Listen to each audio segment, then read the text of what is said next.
hao, mga plant lovers and collectors like me. Welcome back sa channel. This is Plant Orchids. Ngayon guys, ayan may tatlong pots tayo dito sa harapan. Ginather ko sila kasi gusto ko silang paramihin. This is my hybrid Ellen. That's my Mendoza and Mirinay. So, ayan guys, samahan nyo ako sa session na to. It's up chopping session again, cutting session. Ayan. By the way guys, itong gunting ko guys, nililinis ko lang yan ng soap and water. Katulad ngayon, after ko magamit. Nililinis ko after every gamit ng gamit ko dito. Nililinis ko yan soap and water. Tapos nilalagay ko lang siya dyan sa garden, which is parang nabibilad din sila sa araw, naiinitan sila, ganyan. So, ganyan lang ginagawa ko sa mga gamit ko dito guys. Ready for the next use. Next usage. Ganyan. So, itong si hybrid Ellen ko guys, kakakuha ko lang sa kanya last April. Ito. So, nung dumating siya, wala akong time na i-head chop siya. Kasi, nabubulol ako. Occupied din ako sa mga iba't ibang activities. Iba't ibang ano dito sa garden. So, kaya madalas guys, yung mga nabibili kong lash na succulents, namamatay na sila. Hindi ko pa na chachap, hindi ko pa na multiply, ganon. So, kaya medyo natuto na ako na hindi na muna ako mag-buy ng mga malalaking plants kung wala naman akong time na i-chop sila, para at least kahit mamatay man lang, meron na tayong extra pot, kumbaga ganon. So ngayon puro maliliit na lang yung kinukuha ko, less than 200 ganyan, pero majority mga less than mga 100 and below na lang yung mga minamain ko ngayon. Ayan. So ito naman ang aking si Mendoza. Ayan.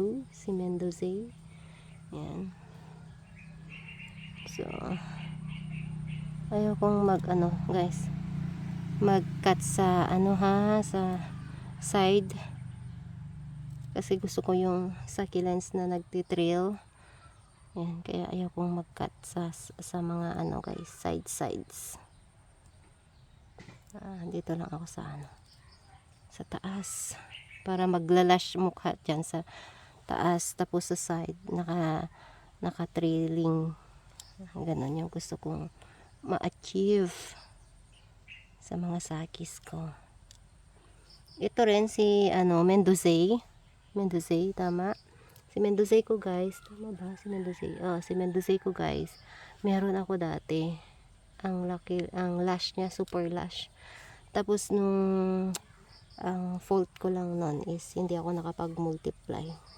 Kasi naanuhan na ako sa ganda niya, na kontento ako sa ganda niya na enough na to. Meron na ako doon super lash, parang ganon. Never ko lang in-expect na sa isang lang, wala na. So wala na akong Mendoza, so bumili ulit ako. Ngayon, at may time tayo, mag-multiply ako guys, para kung may man yung isang pot, at least may extra pot na tayo. Wala, hindi ko na alam kung saan yung mga kinat ko banda. Ito lang ba yun? Saan ba yung ibang sugat mo darling? Ay honey. So ayan siya guys, ayan ang side niya, side view. Ayan, na-achieve ko yung ganyang look. Ayan. And this is my Mirinay. Si Mirinay din guys, ganun din kay Mendoza ko dati. Ang dami, napadami ko na to, sobrang lash. Ang gaganda nila guys, pagka tawag niyan, pagka stress na stress. December ba yun or January? Ang ganda ng mga kulay nila. Ayan. Pero ngayon din maganda siya. sabay-sabay sila ni na nawala sa akin.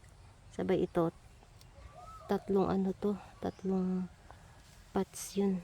Si Mendoza, si Mirinay ko, at saka si Ellen ko sa isang area. Bigla na lang silang sunog, tatlo. Good na si si Ellen, tatlo sila, Mendoza, Mirinay, tsaka si Ellen. Buti na lang si Ellen ko guys, na-multiply ko yun before nangyari yun. Pero itong si Mirinay ko at saka si Mendoza ko, hindi ko man lang sila na multiply. Kaya napabili tuloy ako ng another Mirinay. So ganyan ka para magda-down.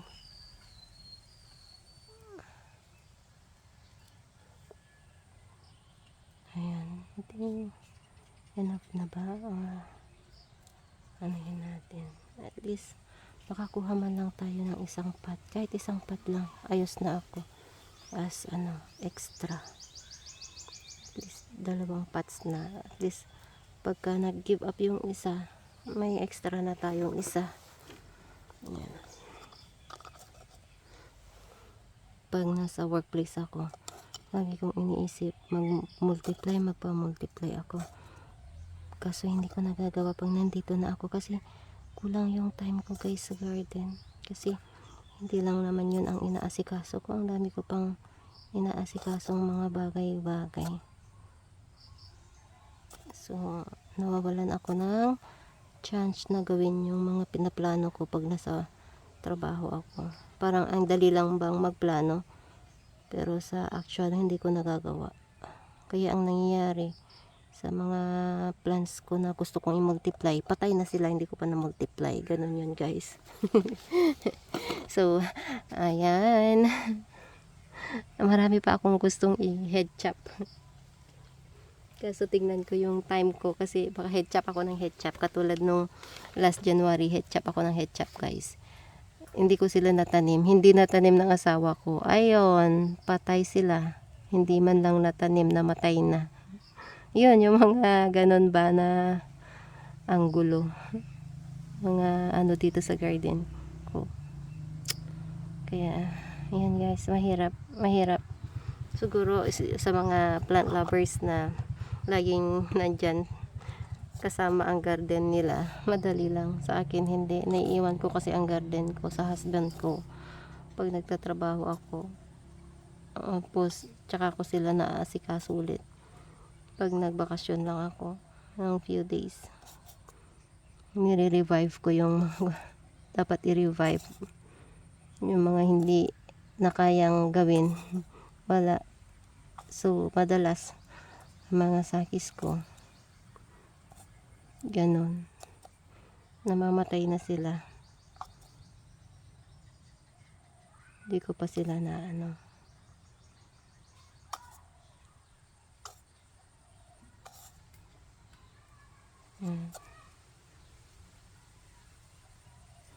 So that's all guys sa video na to. Ayan, natapos ng ating shopping session. Ayan, I hope na nagustuhan nyo ang video na to. At kung na-inspire kayo, don't forget to like, subscribe, and share ang video na to sa mga fellow plant lovers and collectors natin dyan. So that's all guys. See you on my next plant sharing. Bye!